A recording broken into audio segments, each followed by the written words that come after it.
Hi hello నమస్తే. Thyroid ఈ మధ్య కాలంలో ఎక్కువగా వింటున్నాం. అసలు ఈ థైరాయిడ్ అంటే ఏంటి? థైరాయిడ్ సమస్య వస్తే ఎటువంటి లక్షణాలనేవి ఉంటాయి?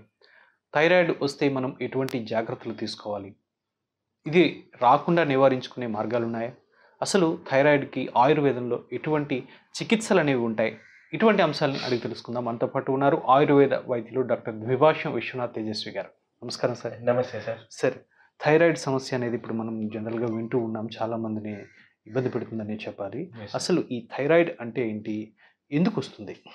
జనరల్‌గా థైరాయిడ్ అనేది మనకి 2 రకాలు సార్. ఒకటి హైపోథైరాయిడిజం, హైపర్ థైరాయిడిజం. హ్మ్. బట్ జనరల్‌గా ఏంటంటే మనకి ఇప్పుడు ఉన్న కేసెస్ అన్ని కూడా బయట ఎక్కువ హైపోథైరాయిడిజం ఎక్కువ ఉంటాయి సార్. సో, ఈ హైపోథైరాయిడిజంలో ఏమవుతుందంటే వాళ్ళకి కొంతమంది అతిగా క్షీణించిపోవడం, హ్మ్. లేకపోతే కొంతమంది విపరీతమైన ఒళ్ళు రావడం, హ్మ్. కళ్ళు ఉబ్బడం, గొంతు మారడం.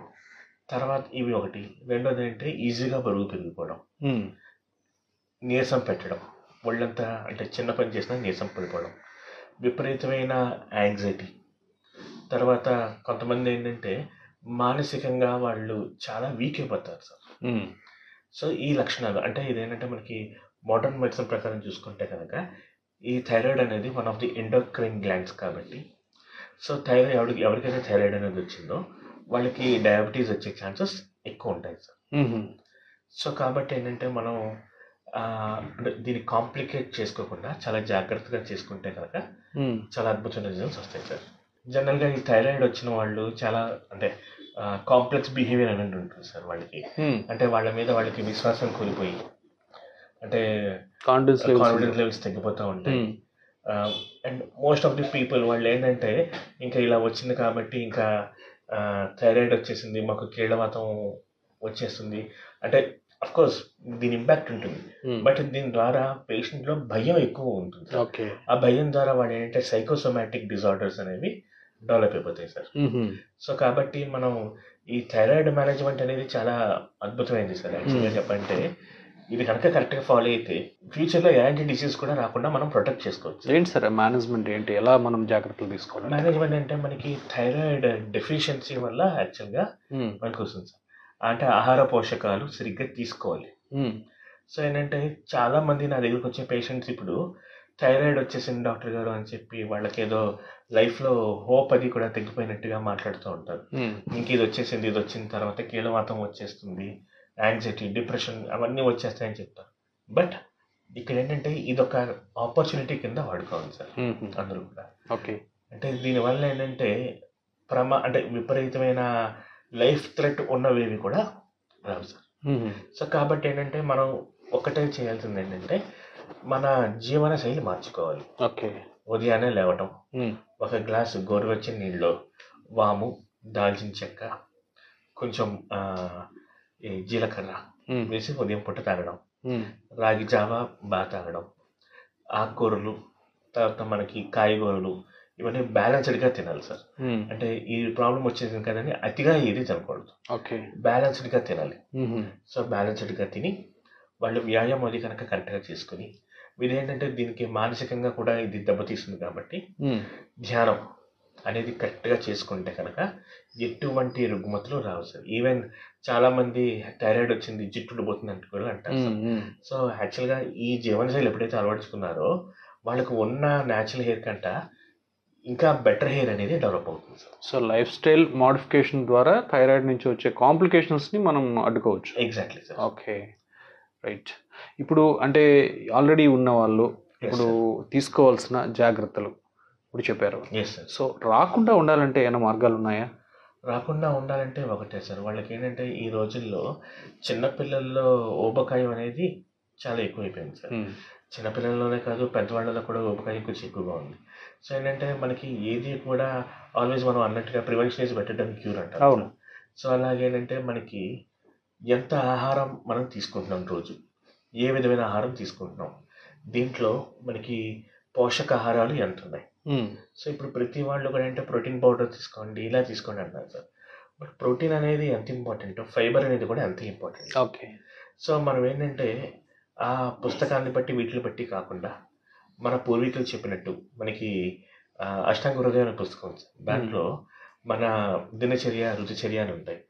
అవి కొంచెం ఫాలో అయ్యి మంచి రకమైన కూరగాయలన్నీ కూడా రోజు తీసుకుంటే కనుక అద్భుతంగా జరుగుతుంది. అయితే ఇప్పుడు నేను మీకు ఒక చిన్న చిట్కా చూపిస్తాను సార్. మనకి కావాల్సినవి 2 ఐటమ్స్ అండి. ఒకటి కొత్తిమీర, కరివేపాకు. సో ఈ కొత్తిమీర, కరివేపాకుని చాలా మంది తెలియకుండా ఏంటంటే రోజు ఉదయాన్నే రసం తీసుకుని తాగమంటారు. బట్ ఈ 2 ద్రవ్యాలు రసం తీసుకుని తాగితే కనుక కొంతమందిలో గ్యాస్ సమస్య కూడా ఎక్కువ అవుతుంది సార్. సో కాబట్టి ఏంటంటే మేము అబ్జర్వ్ చేసింది మోస్ట్ ఆఫ్ ది పేషెంట్స్లో ఇది డైరెక్ట్గా తాగడం కంట డైరెక్ట్గా తింటే దీని ఔషధ విలువలు అవి కూడా పోకుండా అండ్ చాలా అద్భుతంగా బాడీ అబ్జర్వ్ చేసుకుని రిజల్ట్స్ అనేవి ఫాస్ట్గా వస్తాయి సార్. అంటే రా తీసుకోమంటారు. రా సార్, ఈ రా తీసుకున్నప్పుడు లేకపోతే మజ్జిగలో అయినా తాగొచ్చు, కూరల్లో కూడా వాడుకోవాలి. ఇదేంటంటే డైరెక్ట్గా ఎండోక్రైన్ సిస్టమ్ మీద ఇవి అద్భుతంగా పనిచేస్తాయి సార్. సో కాబట్టి అంటే సపోజ్ మనకి కొంతమందికి ఏంటంటే ప్రీ థైరాయిడ్ అని చెప్పి అంటాను సార్. ప్రీ థైరాయిడ్ అంటే వాళ్ళకి దగ్గరలో ఉంటారు. సో దగ్గరలో ఉన్నప్పుడు ఏంటంటే అంటే థైరాయిడ్ వచ్చేయడానికి ఎక్కువ స్కోప్ ఉన్నప్పుడు వాళ్ళు ఇలాంటివి కనుక టిప్స్ కనుక ఫాలో అయితే ఇవి 2 కూడా రోజు ఈ మాత్రం మోతాదులో ఉదయం సాయంత్రం కూడా తీసుకుంటే కనుక వాళ్ళకి అద్భుతమైన గుణాలు కనిపిస్తాయి సార్. సో చాలా మందికి ఏంటంటే ఇన్ కేస్ వాళ్ళు రాగా కనుక తినడానికి ఇబ్బంది పడితే కనుక శుభ్రంగా మనకి ఈ రోజుల్లో మజ్జిగ అనేది ఒక అమృతం లాంటిది సార్. 1 లీటర్ మజ్జిగలో ఏ మాత్రం క్వాంటిటీ వేసుకుని శుభ్రంగా తాగిస్తే కనుక వాళ్ళకి అద్భుతమైన గుణాలు కనిపిస్తాయి. దీంతో పాటు ఇంకో అడ్వాంటేజ్ ఏంటంటే ఇది కెరటిన్ కూడా వీటిలో బాగుంటుంది సార్. సో ఎవరికైతే కనుక తొందరగా జుట్టు రాలిపోవడం కానీ జుట్టు తెల్లబడిపోవడం కానీ ఏమైతే ఉంటుందో ఆ సమస్యలు కూడా తగ్గిపోతాయి. చర్మం అనేది మంచి కాంతివంతంగా తయారవుతుంది. సో దీనివల్ల అంటే మనకి అలోపతిక్ మందుల్లో సైడ్ ఎఫెక్ట్స్ ఎలా ఉంటాయో వీటి ద్వారా సైడ్ అడ్వాంటేజెస్ ఉంటాయి సార్. Advantages, okay. సో దీన్ని అందరూ కూడా వాడుకుని దీని బెనిఫిట్ 100% పొందాలని మేము అనుకుంటున్నాం సార్. Right sir. థైరాయిడ్ ప్రాబ్లంతో ఉన్నవారు కొన్ని రకాల ఆహార పదార్థాలకి దూరంగా ఉండాలంటారు. నిజమేనా? ఏ రకాల ఆహార పదార్థాలు అంటే క్యాబేజ్, కాలీఫ్లవర్, క్యాప్సికమ్, సోయా ఇలాంటి పదార్థాలకు సంబంధించి తక్కువ తీసుకోవాలి సార్. పాలకూర కూడా కొంచెం తక్కువ తీసుకుంటే కనుక మంచిది సార్. అంటే ఇది ఏంటంటే ఒక్కొక్క బాడీ నేచర్కి ఒక్కొక్కలా ఉంటుంది సార్. ఓకే. సో కాబట్టి ఏంటంటే మనం జనరల్గా వీటి ద్వారా కొంచెం గ్యాస్ అది ఎక్కువ ఉత్పత్తి అవుతూ ఉంటుంది. సో రెండోది ఏంటంటే ఇవి థైరాయిడ్ ఆర్గాన్ని వీకెన్ చేస్తున్నాయి సార్. ఓకే. థైరాయిడ్ గ్రంథిని కొంచెం వీకెన్ చేస్తాయి. కాబట్టి ఏంటంటే మనం అలాంటి దాన్ని మనం ఎంత తక్కువ తీసుకుంటే అంత మంచిది సార్. ఓకే. ఈ జాగ్రత్తలు కనుక ఖచ్చితంగా ఫాలో అయితే అంటే ఈ రోజుల్లో ఏంటంటే చాలా మంది మా దగ్గరికి వచ్చే పేషెంట్స్ పిల్లల్ని తీసుకొచ్చి డాక్టర్ గారు మా అబ్బాయి లావ్ అయిపోతున్నాడు, థైరాయిడ్ టెస్ట్ చేయించానా, లేకపోతే మా అమ్మాయికి జుట్టు ఊడిపోతుంది కొంచెం థైరాయిడ్ టెస్ట్ చేయించాను అంటారు. సో ఎవరికైనా సరే ఇలాంటి డౌట్స్ కనుకుంటే ఫస్ట్ మీరు ఇలాంటివి ట్రై చేయండి. ట్రై చేసిన తర్వాత గుణం కనుక అంతగా రాకపోతే అప్పుడు మనం టెస్ట్లకి వెళ్ళచ్చు సార్. బట్ చిన్నపిల్లలు కాబట్టి వాళ్ళకి ఏంటంటే ఖచ్చితంగా ఈ రోజుల్లో పేరెంట్స్ పిల్లల మీద శ్రద్ధ సరిగ్గా చూపించట్లేదు కాబట్టి ఖచ్చితంగా ఇది చేయాలి సార్. రైట్. సో థైరాయిడ్కి సంబంధించి చాలా చక్కని ఇన్ఫర్మేషన్ చాలా చక్కగా వివరించారు సార్. Thank you. నమస్తే.